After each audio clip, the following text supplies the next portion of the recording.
and as a director at the Interreligious Center on Public Life. As a national interfaith leader speaking for the US Muslim community, he has appeared at the National Press Club. He presented testimony in Congress and spoke at Chatham House in the United Kingdom. He lectures frequently on many campuses in the United States and Europe. Dr. Lazzouni was also involved with the Oxford Center of Islamic Studies at its founding stage. The focus of his training was on Islamic jurisprudence, Islamic philosophy, and the history of spiritual Islam. He is currently a faculty at Boston Islamic Seminary and frequently gives lectures at ISPCC and ISP Wayland, alhamdulillah, at MIC. Dr. Lazzouni holds a PhD in physics from Oxford University, a master's in physics from London University, and several degrees in leadership and management from Harvard, Duke, Rice, and Johns Hopkins universities. Dr. Lazzouni is also the CEO at Epochal Technologies, a high technology company focused on providing ethically sourced demographic data to solve complex problems. Well, Dr. Lazzouni, we welcome you tonight, inshallah. And he will be speaking about the virtues on the blessed months of Rajab, Shaaban, and Ramadan. Inshallah, we will have Q&A at the end of the lecture, and babysitting and dinner will be provided. I would like to ask all the parents for any kids at least like 8 years or 9 years and below to please take them back to the school. Alhamdulillah. Jazakumullah khair. And Dr. Lazzouni, please. Jazakumullah khair for accepting the invitation.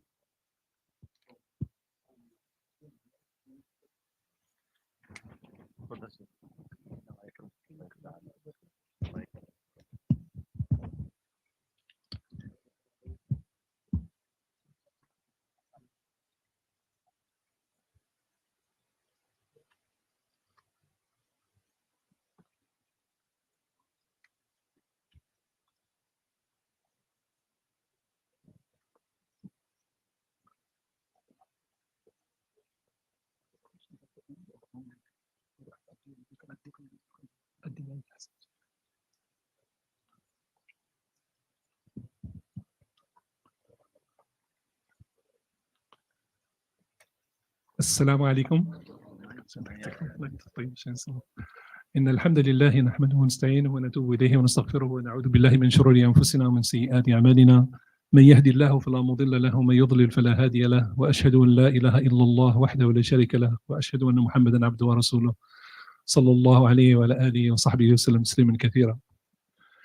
I want to start with something on the lighter side, inshallah, of the lecture. It might come across a little bit as a joke, a small nukta, and I think it will ease us into the more serious topic that comes a little later. For those of you who are blessed with the privilege and the honor of public speaking, the position in which I am today, I am not the one that should be thanked for having found a way to be here. I'm actually the one that should thank those who invited me, because there is one rule if you are in public speaking. If you get invited as the replacement speaker, you cannot go wrong. Basically, it's an extremely low bar. So unless you really make a mess out of it, then you'll be okay. So that's my tip for today, inshallah, that I hope you will enjoy.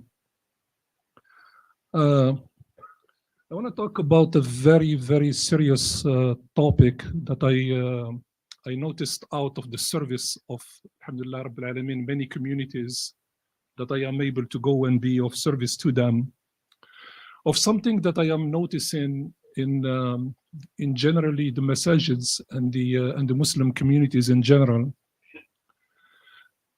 Through my age, the more I age and the more I see a trend that I feel sometimes is a little bit alarming.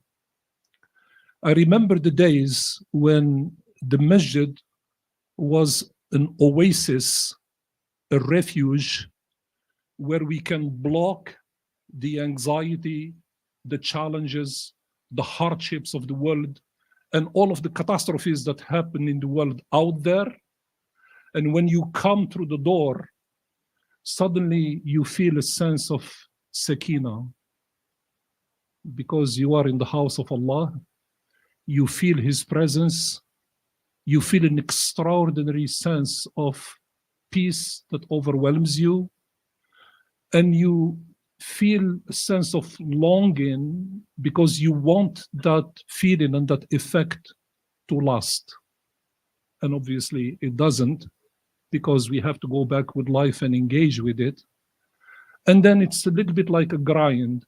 We leave the masjid, the life comes at us from every corner, empty us from our meaning, and then we hope to come back and reconnect with the masjid, and we come back again, we try to capture that feeling again one more time, and feel that we are filled with what Allah subhanahu wa ta'ala intended us to be filled with, rather than all of the other things that we get in life.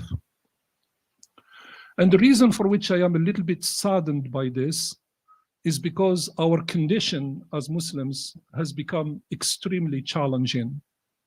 As a larger ummah, we are dismembered literally across the entire planet. There isn't any place that you can turn to except that you find a Muslim community in tragedy. We are either bombed to the smithereens and killed through genocide, or kept in concentration camps like in China, or abused in some other manner in some other countries, and that becomes very grinding. So what happens to us over time, as we accumulate all of this trauma and we feel very guilty that we are not doing enough for our communities that are out there, quite frankly, for the entire day, we can't find a moment of peace. We feel constantly crushed around the clock.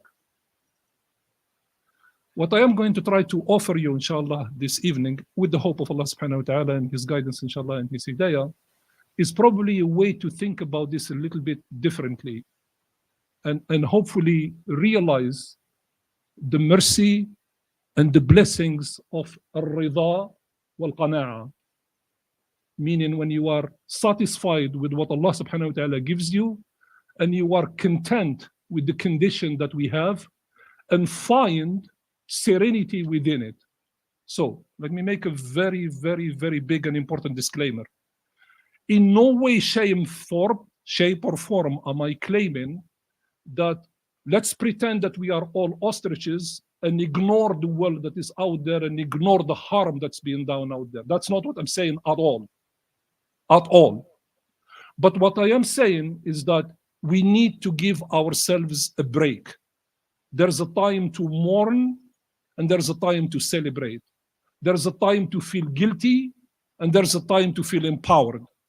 And when we start getting these priorities mixed up, then you are constantly into a state of hardship and anxiety. And that's not the characteristic of the ummah, and that's not the characteristic of the mu'min, and that's not the characteristic of the follower of Muhammad sallallahu alaihi wasallam. Is that okay to unpack this topic? So that's what I prepared for you, inshallah, despite the short notice. That's what I prepared for you, inshallah. Hopefully I'll deliver on this commitment and on this promise. Allah subhanahu wa ta'ala in His infinite wisdom have created for us these two dimensions, one of which is the way I started with now, which is the sacred space, the refuge that's called the masjid, in which we come in order to recharge and reset ourselves for the daily grind of life. But He has given us another gift, which is the sanctity of time. There are some times that are set aside by choice of Allah subhanahu wa ta'ala, and wisdom only He knows, that are times that are like no other. He set them aside, especially they are like no other. And you might be extremely blessed to realize that we are in the middle of this time period that combines Rajab, Shaaban, and Ramadan, that comes once a year in the lunar cycle. And the same way, like when we enter sacred space, subhanAllah, I go through a routine every time I come to a masjid. When I draw nearer to the place of where the masjid is and where the location is, I start disconnecting from everything that doesn't have to do with the affairs of the masjid. Then the moment I step through the door and I suddenly feel that particular presence, I feel that now you have to kick all in high gear the adab of being in the presence of Allah subhanahu wa ta'ala. And then you enter physically the masjid and you give your tahiyyat al-masjid, and now you are in the zone, you are in somewhere else completely. That is a place of bliss, a place of privilege, and a place of extraordinary blessings that are given to you. By analogy, I'm going to make the case that for time, not space, not the space of the masjid, for time, we should bring exactly the same attitude. We should think about it exactly the same way. So we see the hilal of the month of Rajab. The first thing that should cross your mind is you should put yourself into the following challenge. As of this night, it's not business as usual. Something has to change. You see the first hilal of Shaaban, and that's exactly the same thing. So now you say, it's not that something has to change. The question as Shaaban arrives, how do I pick the ante to go to something that is higher? And then you see the hilal of the month of Ramadan, and now you say, how am I going to take the step on which I was from the first one I started with and take it a notch even higher than that? Because that's the staircase of time that is sacred time. And the balance of this entire khutbah, inshallah, this entire khatira, inshallah ta'ala, will be about this particular point. Where do we begin when we get into this? What is the gear that has to turn inside our hearts and inside our minds to make the most of this sacred time window?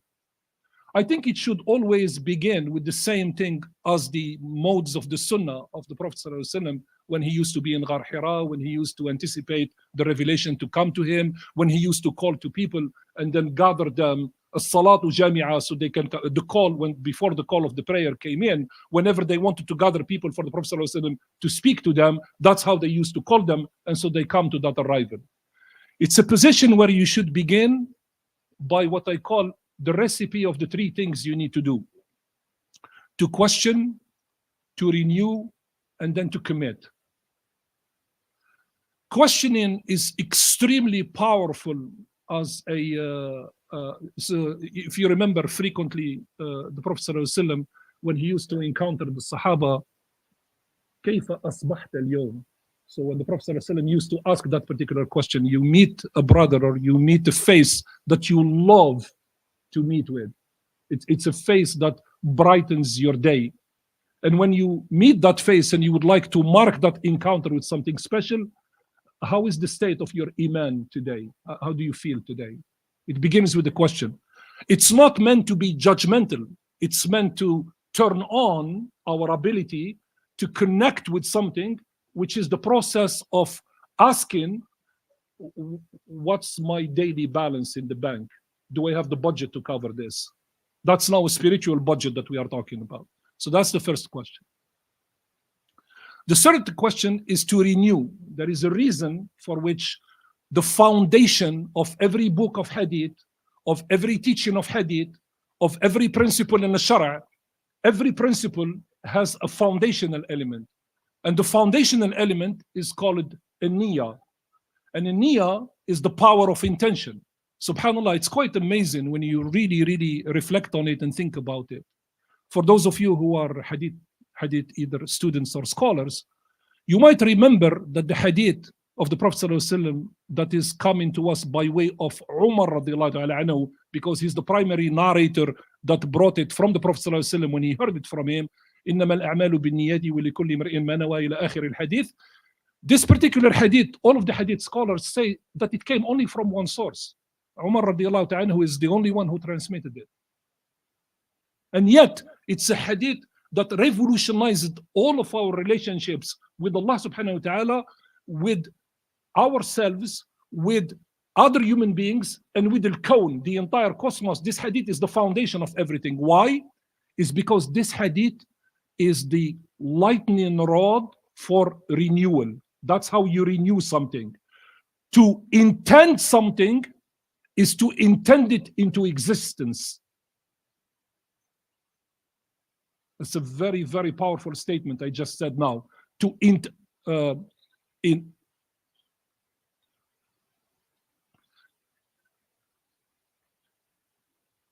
In Western philosophy, one of the Western philosophers that has affected the world, including you and me in this hall right here, including past generations and future generations, is this French philosopher whose name is Descartes.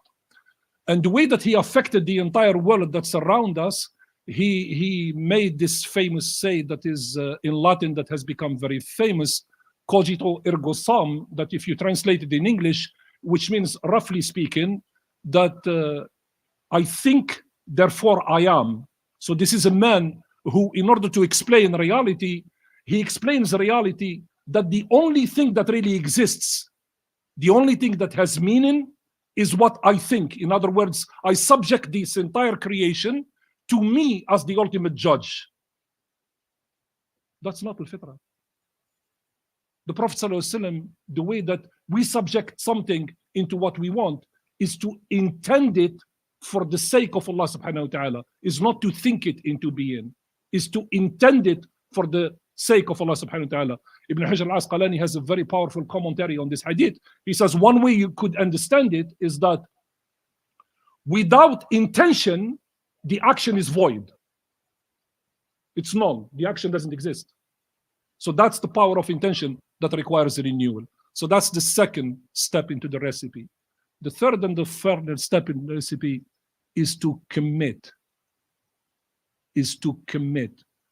One of the distinguishing characteristics of this ummah, as opposed to all of the other ummah before us, that makes us unique in what we do, is that every single thing that we intend and everything that we preach, we also act upon it.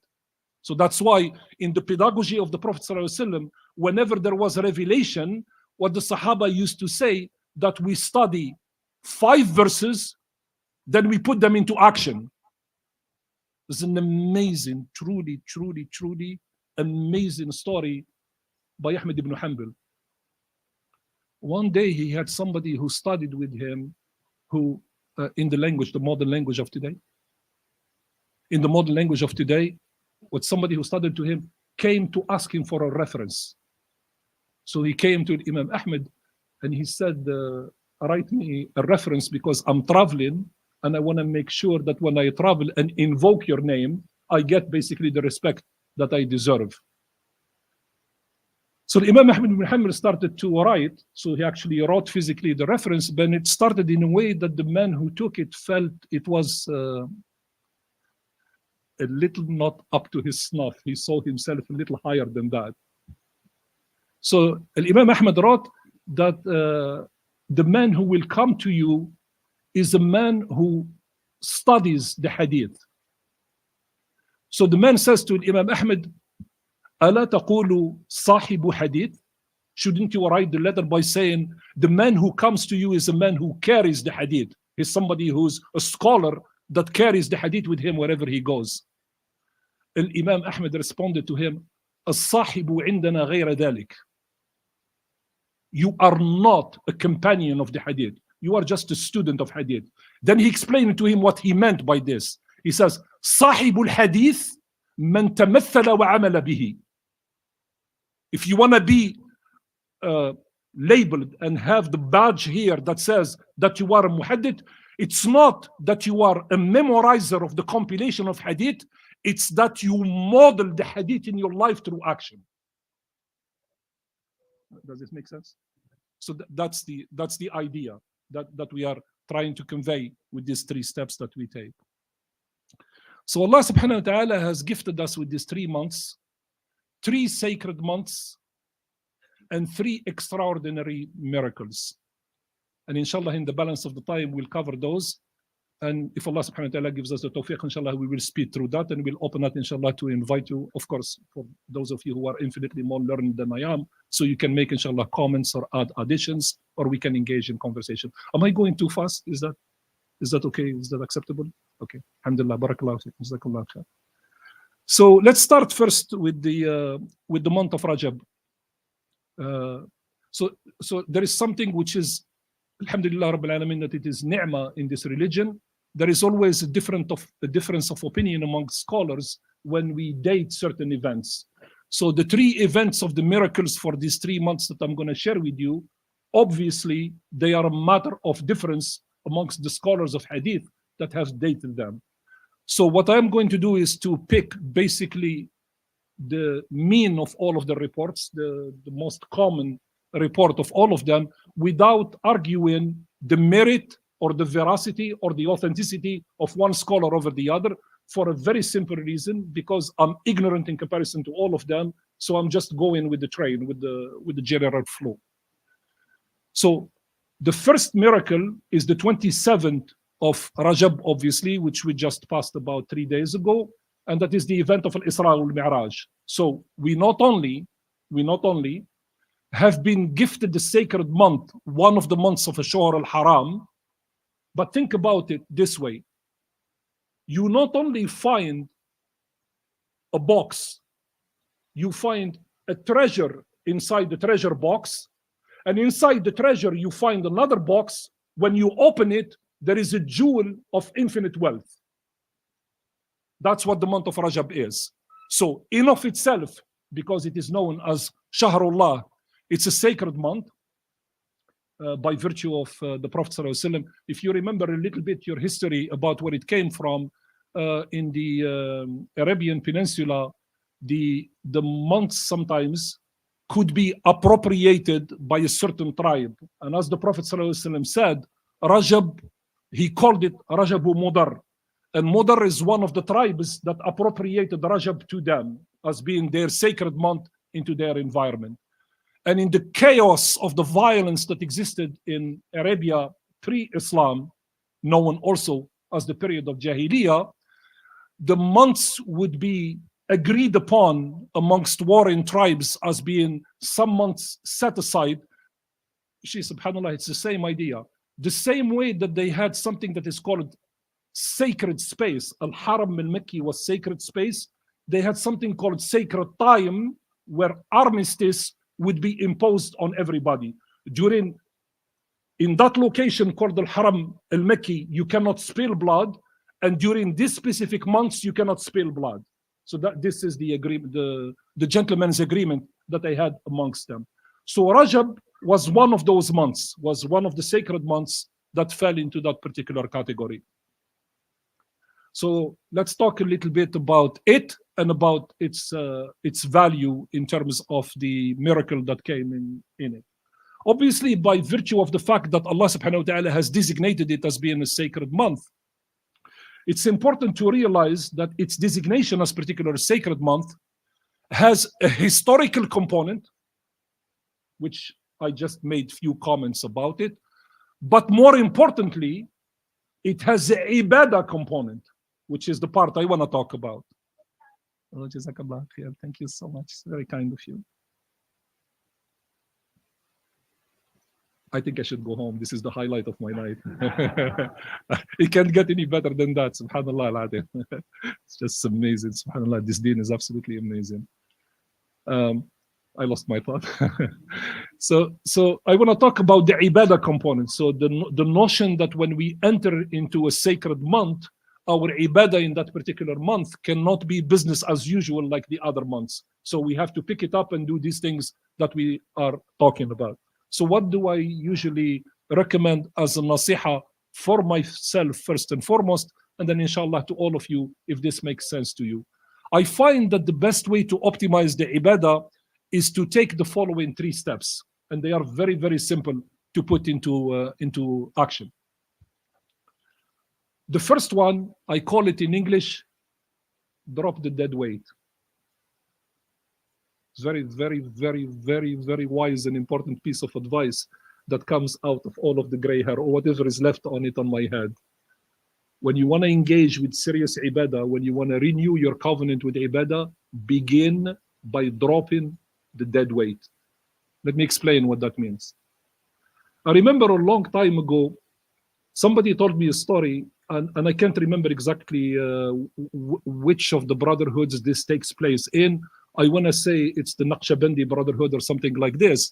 So there is these people who go in and they are seeking the enlightenment of Allah subhanahu wa ta'ala, and they want something that is called al-fath to be given to them, and they want to cut all of the shortcuts and find directly a relationship with Allah and find a teacher and a master to teach them this. So he goes to this man here and he tells him, I want to find Allah through this path of love and good relationship and whatnot. And he said, sure, I can help you. So here is what I'd like you to do. Every single day, you make your wudu for your fard. As soon as you lose your wudu for the fard, you don't wait until the next one to make it again. Renew your wudu immediately. So that will put you in a position where for 40 days, you'll be in a state of purity. I was very young when I heard this. I said, whoa, that is unbelievably smart. So this teacher taught the young man a lesson for life. You want to come to Allah subhanahu wa ta'ala to optimize your ibadah. The tahara is not understood as wudu here. The tahara is understood as a entire condition, an entire state of purity where you flush all of the things that could pollute your life before you get involved in ibadah. So, if you have a little bit of a challenge in your life and you have a little bit of a sharp tongue, it's kind of helpful to lock it down. If you are a little bit fast on the trigger, passing judgment on people, and you're thinking about the lofty goals of having an amazing Rajab, you might want to take the judging piece and put it aside. And so on and so on. We could give many examples, but I think the point, inshallah ta'ala, is clear. So I call this drop the dead weight, because you can't go to run a race and you have this boat anchor behind you that's slowing you down for where you need to go. So that's the first thing in optimizing the ibadah in sacred time. The second thing of optimizing the ibadah in sacred time is the hadith of the Prophet sallallahu alaihi wasallam. ما هي أحب أعمالي إلى الله? You all know the hadith. What is the most beloved act of worship to Allah subhanahu wa ta'ala? Not the salah ala waqtiha. I think the way that the wording of the hadith is al-ibadah waqtiha. It's all forms of ibadat. So that's the version. The answer is exactly correct. But it's not just the prayer. Any ibadah fi waqtiha. Fasting during the month of Ramadan is the best way of fasting. Praying in the time of prayer is the best action that you can make for Allah subhanahu wa ta'ala. So if there is this heartbeat where the most thing that you are trying to please Allah subhanahu wa ta'ala with is to put the right, and it's like everything else in life, right? I mean, the most horrible things that people usually miss on is when they miss an appointment. You come too early, you come late, it's a disaster. Although most people don't come early, usually it's the other side. But either way, it's a problem. So what is called perfect timing is really what it is all about. So that's, I think, the second one, is to realize that in this particular time, so before somebody starts to think about, I should pray 100 rak'ahs every night during the month of Rajab because I want to really do something that is very special, but then we can't hold any of the prayers during the day at their own allocated time, that's kind of mixing the priorities. That's sort of a strange thing to do in life to go and work with. So that would be the second piece of very easy and actionable advice that we can work with. And the third one, which is extremely important, that is meant to be for the month of Rajab, is the hadith of the Prophet ﷺ, in which basically when he spoke about the 3 months and he made the final dua, Allahumma balighna Ramadan, give us life until we arrive to the month of Ramadan. It's meant to be a staircase of escalating the quality of our ibadah as we go from one to the other. So we take away the distraction, we drop the dead weight, we start doing something. And if you put it in the modern English language of what we use around us today, it's something that we say, practice makes perfect. That's basically what the idea is. In the language of the Sunnah, that's what that idea primarily is. Gladwell, when he wrote his book, he said that it takes 10,000 hours to master skill. to become good at it in what it is. So that's what it takes. So it takes that to stay in the game and work with it. So that's about the ibadah. Now, inshallah, we will talk about the miracle of Isra al-Mi'raj. Let me tell you what I am not going to do. The one thing I'm not going to do is to run through the narrative of all of the events that took place as Isra al-Mi'raj. Alhamdulillah, there is plenty of material about this. If you like the authentic references and the best of references you can like, if you are in the world of reading, read the combination of Imam al-Suyuti and Ibn Hajar al-Asqalani, which is extremely authentic, where they went off all of the hadiths about Isra al-Mi'raj and they put them together. It's a very short read, 135 pages or so, and then you will be, inshallah, infinitely satisfied, so you don't have to spend any more or look for any more things. And of course, you can detail that. There are umur that are fiqhiyya and umur that are aqaidiyya. You can then branch out and go learn many other things. But it suffices to just read that particular work. So let me tell you what I am going to talk about with the miracle of Isra al-Mi'raj. I'm going to talk about another problem that I see frequently with the younger people in the community, the further we go down. By down, I'm not saying children. I'm saying young professional, young Muslims. So it's a bracket that starts maybe at the end of high school, college years, and young professionals. There is a little bit of a hesitancy in that demographic group in rallying behind miracles in Islam, because miracles have a tendency to be a little bit like fairy tales. They defy natural law. They are very, very hard to talk about outside the community. If you talk about them, then you can be made fun of, because what, you're a grown-up and you still believe that some strange thing has happened, and you actually believe that. That's how they hit you with it. So that starts to develop into the younger generation something that I call doubt, that leads to low self-esteem, that leads to sort of themselves at some point starting to worry a little bit about this idea of, should I or should I not get on this bandwagon of miracles? So I'm going to use a little bit of time in order to go after this problem extremely hard, because the position I take vis-a-vis of Islamic miracles needs, so I always say the following thing. There is an amazing blessing in our religion in which I say that in Islam, faith sits on the other side of reason. So I'm going to repeat this very slowly. And if there is one sentence from this entire khatira tonight that I'd like you to remember, it is this sentence. Everything else, if you wish to forget it, inshallah, no harm, no foul, you can. But this sentence, I'd like it to be planted so it stays. In Islam, faith sits on the other side of reason. This is a deen that doesn't require you to choose between either faith or reason. That is not Islam. You understand this? This is the statement of the century. So that's the only thing that is worked in this khatira, inshallah ta'ala, to remember tonight. So faith has to sit on the other side of reason. Okay, so then you might challenge me. Well, wait a bit. The miracles defy reason. My position as a Muslim, and I can argue the other side. If you want me to wear my hat as philosopher and we get into the complex argument of philosophy and whatnot, I can do that as well. But we won't do that. We will argue it exclusively from the tradition. As a Muslim and as a believer, the miracle to me remains ground in nature. It's a natural phenomenon that has a little bit of supernature to it. It's not a silly idea like Santa Claus that shows up in somewhere as a invented character and then flies on some strange thing and people have to believe in it, and suddenly you realize that if you pass the age of 8 or 9, you shouldn't believe in that anymore and you are justified. So that's not what we are talking about here in Islam. So what are we talking about?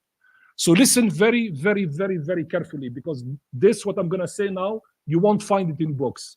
So it took me time to put it together. So inshallah ta'ala, I'd like this to be passed on so others benefit from it and it doesn't go with me. المعجزة لغة واصطلاحا is a technical term in the Aqidah of the Muslims. So what does المعجزة mean in the Aqidah of Muslims? It means only the action that Allah took to provide evidence for the prophecy and the prophethood of Muhammad sallallahu alaihi wasallam. So what's the first big idea that we take out of this?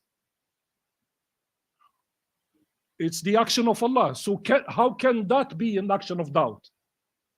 It can't be.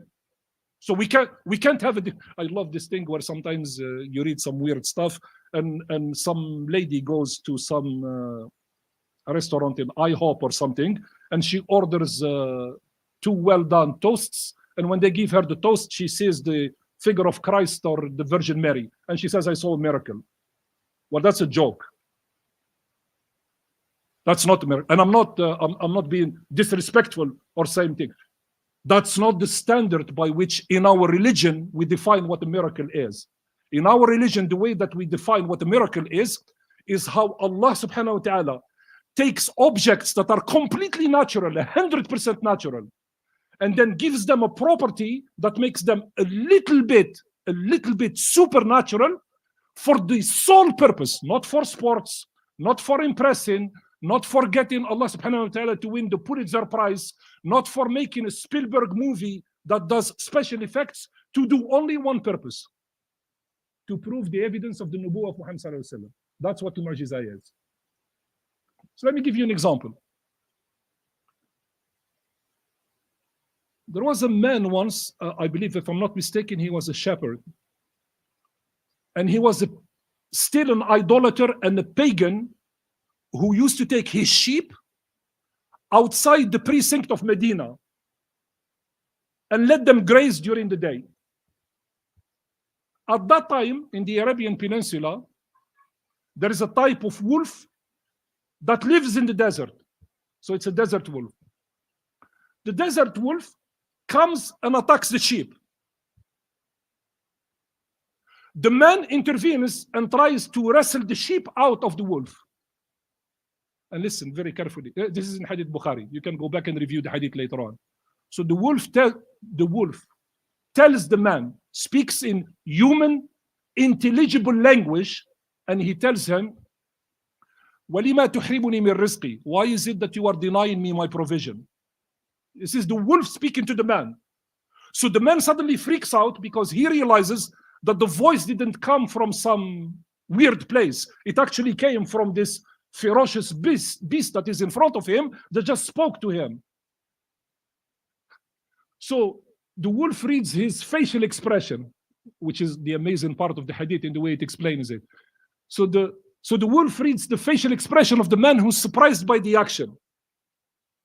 And he asks him the following question. أعجبت من هذا? You find this strange that I'm able to talk to you? So the man freaks out, takes back his sheep, runs all the way back to Medina, and then seeks the Prophet, a non-believer. He was still an idolater. So why is it that he ran to Medina? Because the wolf told him the following thing. ألا أخبرك بأعجب من ذلك إن بينكما في يثرب رجل. And then he gives him the rest of the hadith. And basically what he told him, let me tell you about the story. If you think that me speaking the human language is strange, let me tell you about what is stranger. Amongst you, there is a man who's the Prophet of Allah and who has arrived to you to show you the path to your religion. And he takes off. He arrives with the Prophet sallallahu alaihi wasallam. This is the reaction of the Prophet sallallahu alaihi wasallam when he arrives. So he told him, Amrun Ajib. And he starts to narrate to the Prophet sallallahu alaihi wasallam all of this Amr Ajib. So the Prophet sallallahu alaihi wasallam said, Malik, easy there. He turns around and he tells one of the Sahabis, call the community. And somebody stands up and he starts with a very booming voice. As-salatu jami'a, as-salatu jami'a, as-salatu jami'a. And that's the call. So everybody comes rushing to hear from the Prophet sallallahu alaihi wasallam. And then the Prophet sallallahu alaihi wasallam says to him, repeat to them what you just told me. Right? So let me tell you about why this is extremely important, that the sense that we have into the relationships to the miracle, we continue to understand them into the context of something that is natural, that has a little bit more. And here is the perfect example of what had happened. When the Prophet ﷺ came back from Al-Isra and Al-Mi'raj, and he returned to Mecca, do you all remember what is the thing that did not sit well with the non-believing Arabs? What did they challenge him with? What's the biggest challenge that they told him? We are not happy about what you just said and we think you're a liar. What is it that bothered them? That is exactly right. So what bothered them were two things.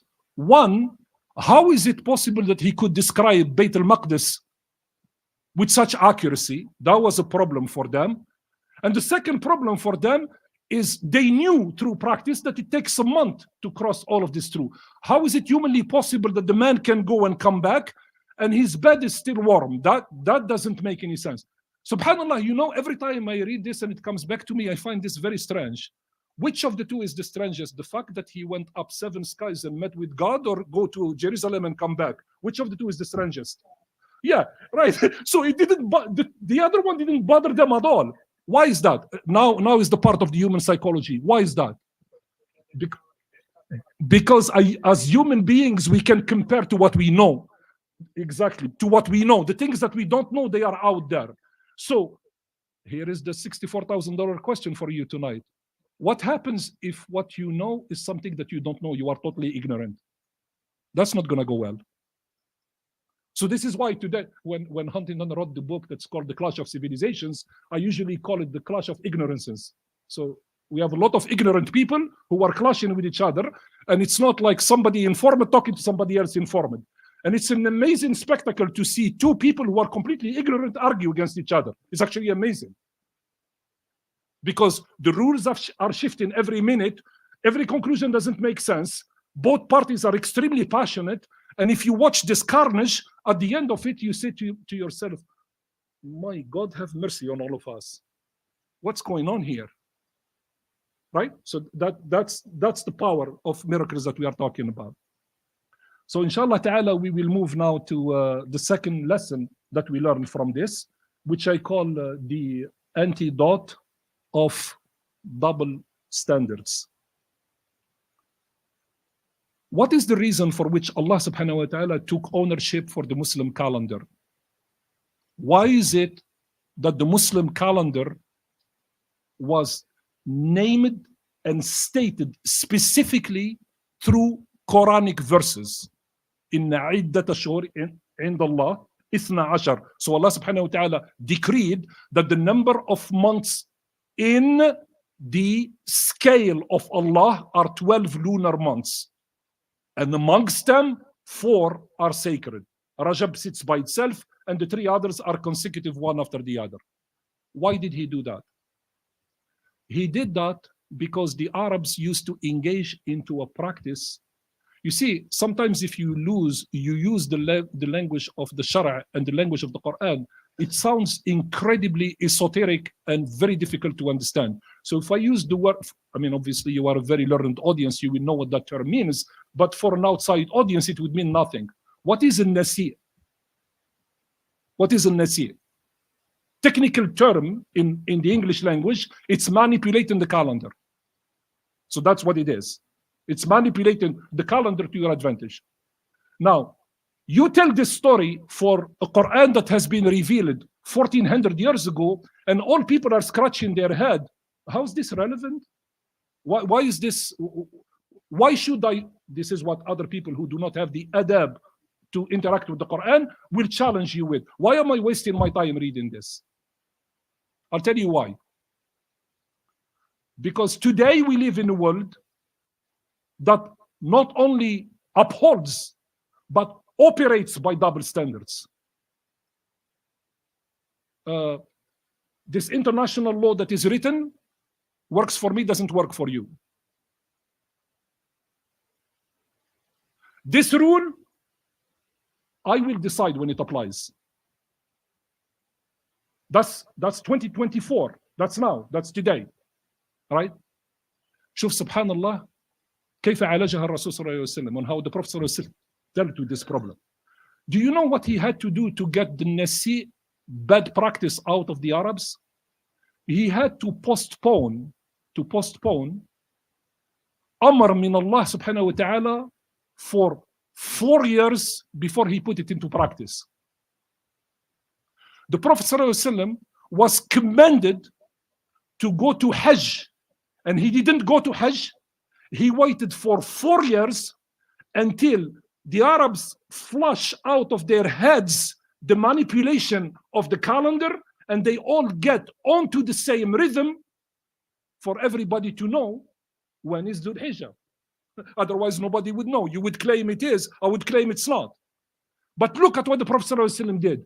To flush it out, he worked it over a period of 4 years. You remember when the injunction of the direction of the prayer came in, the people were standing up in prayer and they were facing Bayt al-Maqdis. The moment that somebody announced to them, أنها نزلت, the ayah has come down to turn you towards Mecca, they turned in the middle of the prayer. No delay. No. It's not like let's form a committee, then let's have a discussion about it, and then let's figure out the plan, and maybe we'll do it about 6 months from now. It wasn't that. So that's how you deal with the respect of an awamir of Allah subhanahu wa ta'ala. Yet when it came to Hajj, one of the 5 pillars, the Prophet sallallahu alaihi wasallam delayed it. Why?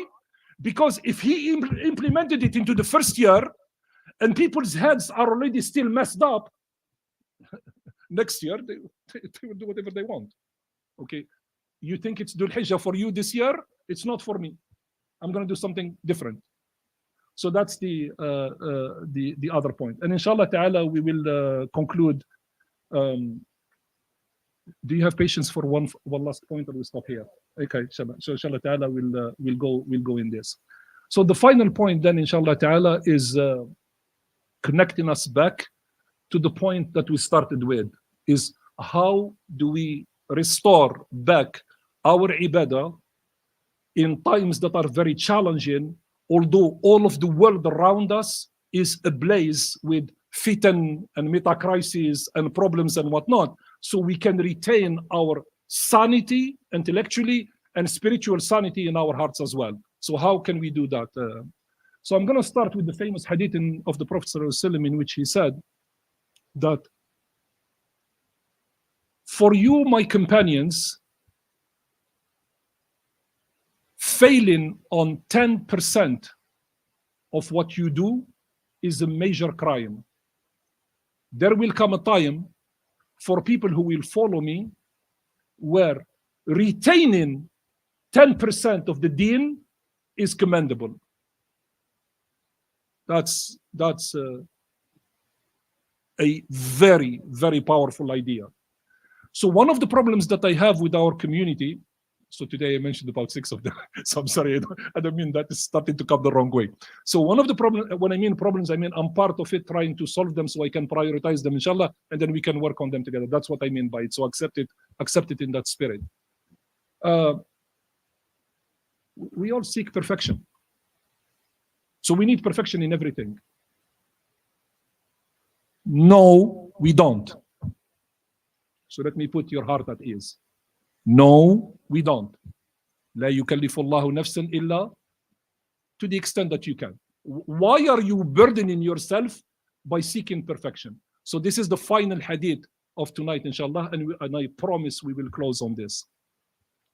قال رسول الله صلى الله عليه وسلم العبادة في الهرج كهجرة إلي.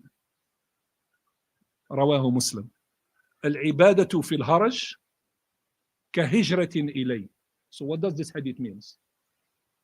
They asked him, this is one of the amazing things about the Sahaba, when a strange term shows up in the hadith and they know that it has a technical meaning, it's not just a linguistic meaning, they rush and they ask him, what did you mean by this? So they did ask him, what did you mean by this term haraj? So what is this haraj? He told them, translation first of the hadith, it simply means that worship in the time where human life becomes cheap. has the reward of somebody who migrates to go live with the Prophet صلى الله عليه وسلم. الهرج هو يعني كثرة الموت. So it's there arrives a time where some white generals in fancy rooms and in front of fancy computers and fancy uniforms and whatnot can just decide on a whim with a button to take out thousands of people because they can. Because human life it's nothing on the scale of the sanctity of what human life means. It has become a commodity, a currency. For some good, you can just do that. The Prophet ﷺ shared that prophecy by saying, Al-ibadah in such time, today, that's what it means for us, Al-ibadah in such time has the reward of somebody at that time who left behind everything, their wealth, their property, their family, their clan, their relationships, their status, their ancient religion, and everything else, and migrated to be with the Prophet ﷺ. And so that, inshallah, is what it is. So I have to apologize profusely that I might have taxed your time a little bit longer than I wanted. Hopefully, inshallah ta'ala, this must, I hope and pray that of some use and some help for you, inshallah ta'ala. Very firm believer in the idea that I am not the source of all of the answers. So I would appreciate comments, additions, new reflections, and inshallah ta'ala we'll begin by opening it up to everyone. Do you need a mic or there is one? Okay.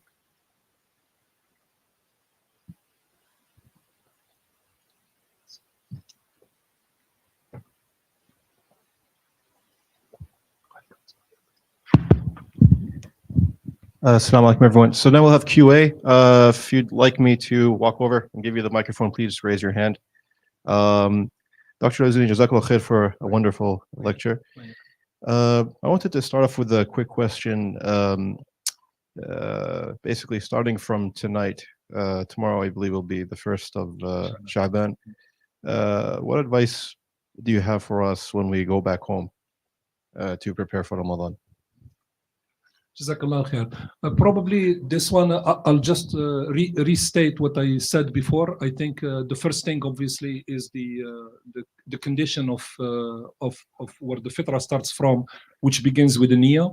So, inshallah ta'ala, is to make a niyyah for Allah subhanahu wa ta'ala to provide us with the strength, to provide us with the guidance, to provide us with the counsel, and also to provide us, inshallah ta'ala, with the commitment, because nothing, obviously, can happen if we are not connected to Allah subhanahu wa ta'ala in some way that we feel that we are the beneficiary of what He has graced us with in terms of His guidance and in terms of His choice to make us an instrument at His service. So that's the first one. The second one, I think, inshallah ta'ala, for any one of us who has some shortcomings, is to make tawbah to Allah subhanahu wa ta'ala, to return to Him with a clean heart and to return to Him with a purified heart, and ask Allah subhanahu wa ta'ala, inshallah, to accept this particular tawbah, so it helps us get onto something where, as I said before, we are really not carrying this difficult and dead weight behind us. And the third one is, the third one is a little bit more challenging, but it is, you can win that battle probably mentally, is to be mindful of Allah subhanahu wa ta'ala in everything that you do. There is a particular say from, do you prefer short answers or a little bit long answers? I'll do whatever you like me to do. Short answers because the food is coming. I was going to give a little bit more details about this, but I love the fact that I told you when you are the replacement speaker, it's amazing. You have nothing to worry about. You can fit anywhere. And so the third thing is just to be mindful. So I won't give examples about that, but you will be mindful, inshallah, in everything you do for the sake of Allah. Barakallahu feekum for the question, inshallah. Anybody else, inshallah? I don't need the mic. Assalamu alaikum, Shaykh. Thank you so much for this khatira.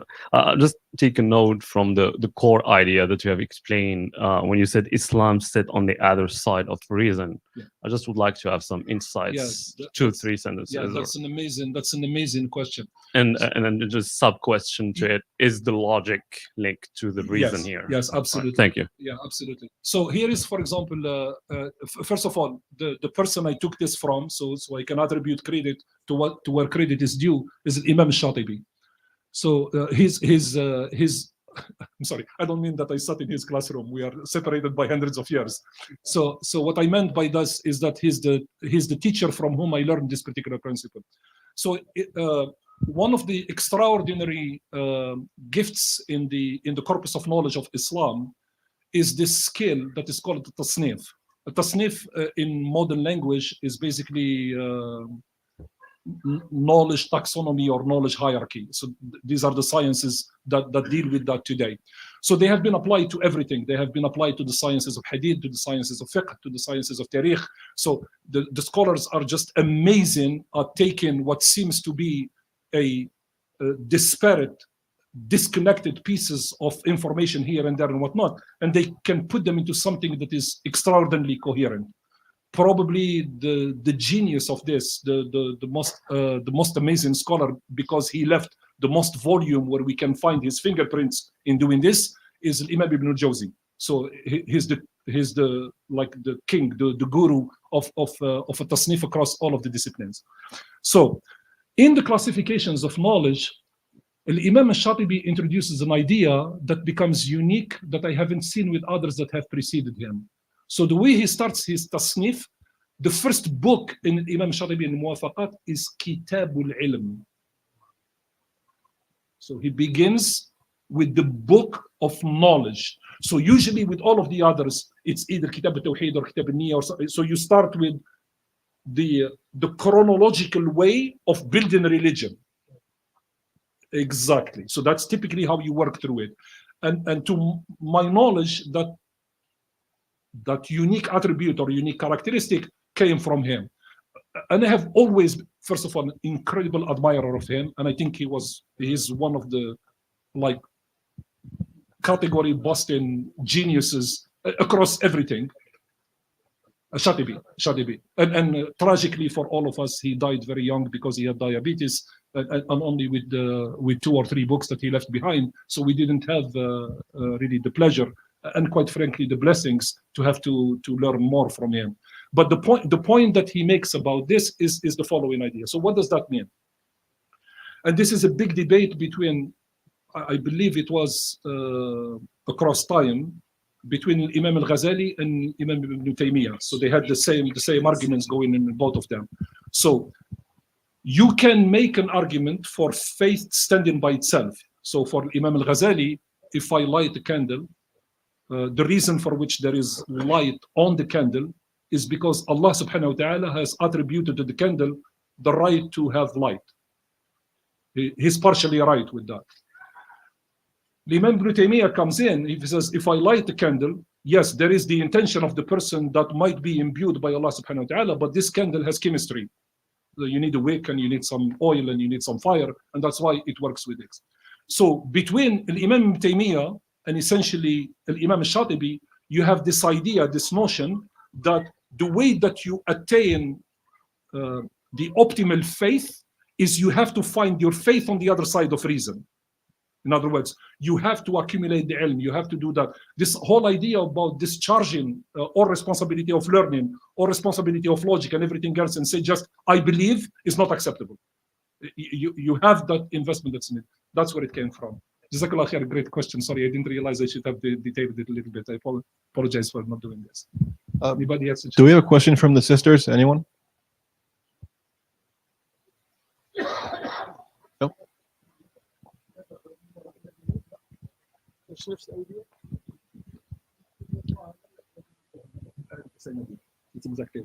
Assalamu alaikum.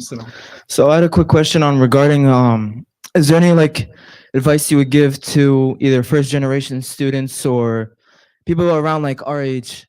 For example, for me, being 18 and growing up first generation in America, coming from an immigrant background of parents, what advice would you give to our generation of students as we tend to compare ourselves to people on social media or what's around us? Fantastic question. I think it'll be simple and it'll be quite straightforward. You have to accumulate sacred knowledge maniacally. You literally have to feel that when you come into the presence of sacred knowledge, you have an itch that cannot stop until you feel satiated with accumulating knowledge. You gotta go find it wherever it is. You gotta do whatever it takes. You gotta learn it from whatever source you can. You gotta come at it with an enormous amount of humility, and you have to put your heart, soul, time, and everything in it. And I mean all sacred knowledge. It doesn't matter where you start. It doesn't matter what you start with. It doesn't matter what type. It doesn't matter whether you want to focus on one thing or the other. You grab onto something that you feel passionate about, and you go at it, and you go at it, and you go at it, and you go at it, and you just sort of, sorry for the analogy, you just come up for air, and as soon as you get enough air, you dive again, and you go after it. And whatever the world tells you from outside, you're a bookworm, and you're weird, and you're spending too much time not enjoying the zest of life and whatnot, you do not care. Just have this appetite, this voracious appetite about accumulating sacred knowledge.